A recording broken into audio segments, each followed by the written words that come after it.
સુરતના ડિંડોલીમાં આવેલી આદર્શ પ્રાથમિક શાળા તંત્ર સામે વાલીઓમાં રોષ ભભૂકી રહ્યો છે। વિદ્યાર્થીઓ પાસે બળજબરીપૂર્વક જાજરૂ સાફ કરાવવાની બાબતને જાણ થતા વાલીઓ શાળાએ ધસી આવ્યા હતા અને વિરોધ નોંધવાની ને ધરણા પર બેસવાની ચીમકી પણ ઉચ્ચારી હતી। જ્યારે 84 તાલુકા પ્રાથમિક સંઘના પ્રમુખે વાલીઓને જણાવ્યું કે સરકારે સફાઈ કામદારની કોઈ જોગવાઈ રાખી ન હોવાથી જાજરૂની સફાઈ વિદ્યાર્થીઓ પાસે જ કરાવવામાં આવે છે। ત્યારે આચાર્યએ વાલીઓ સાથે બેઠક કરીને તેમની રજૂઆતને સાંભળી હતી, જે બાદ વાલીએ અને શિક્ષકોએ નક્કી કર્યું છે કે વાલીઓ સફાઈનો ખર્ચ ઉઠાવશે અને માટે હવેથી વિદ્યાર્થીઓએ જાજરૂ સાફ કરવાની નોબત નહીં આવે।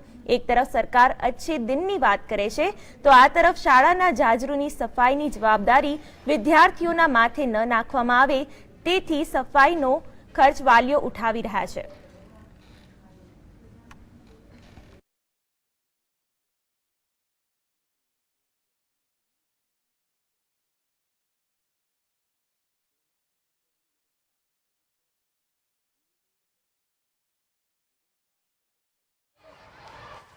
हाँ, वो छोटे छोटे बच्चे एक पहली दौरान में बनते हैं, वो उसके पास भी पोछा लगाते हैं, टॉयलेट बाथरूम साफ करवाते हैं। वो अच्छी बात नहीं, हमारे पास पैसे रहते तो हम अच्छे स्कूल में भिजवाते हैं उनको।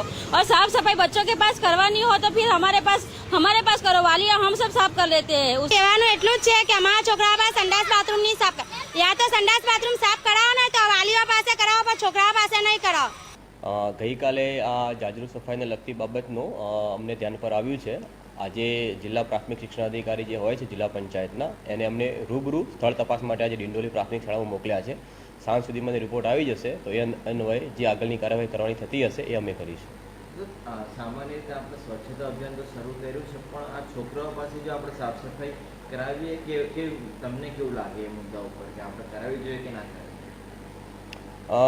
જ્યાં સુધી સાફ સફાઈનો વિષય છે, સામૂહિક કવાયતમાં આપણે સાફ સફાઈ કરાવતા હોઈએ છીએ, પરંતુ જાજરૂની સફાઈ અને બીજી બાબતોની સફાઈ જે છે એમાં જે સ્કૂલની પોતાની ગ્રાન્ટ અવેલેબલ હોય કે જે એમની પાસે ગ્રાન્ટ અવેલેબલ હોય એમાંથી પણ જો એ કરાવી શકતા હોય તો એવી રીતે પણ વિચારી શકાય છે।